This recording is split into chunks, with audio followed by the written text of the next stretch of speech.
গাইবান্ধার সাদুল্লাপুর উপজেলার নলডাঙ্গা এলাকায় সরকারি জমি দখলমুক্ত করতে উচ্ছেদ অভিযান পরিচালনা করছে জেলা প্রশাসন।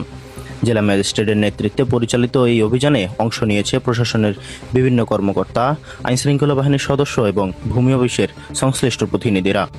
স্থানীয় সূত্রে জানা গেছে, দীর্ঘদিন ধরে দখলে থাকা সরকারি জমি উদ্ধার এবং ভূমি ব্যবস্থাপনায় শৃঙ্খলা ফিরিয়ে আনতেই এই অভিযান পরিচালনা করা হয়। অভিযানের সময় অবৈধ স্থাপনা অপসারণ এবং সরকারি সম্পত্তি পুনরুদ্ধারের কার্যক্রম চলমান রয়েছে।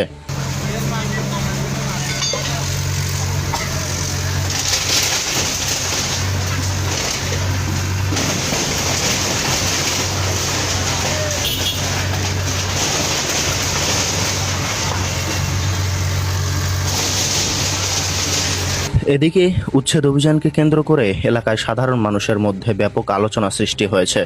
প্রশাসনের পক্ষ থেকে জানানো হয়েছে, সরকারি জমি দখলমুক্ত করতে এ ধরনের অভিযান ভবিষ্যতেও অব্যাহত থাকবে। ঘটনাস্থল থেকে আরও বিস্তারিত তথ্য ও সর্বশেষ আপডেট নিয়ে আমরা ফিরে আসব আমাদের পরবর্তী বিস্তারিত প্রতিবেদনে। ক্যামেরায় ও সম্পাদন উত্তরপত্র টিভি, সত্যের পথে, ন্যায়ের লড়াইয়ে।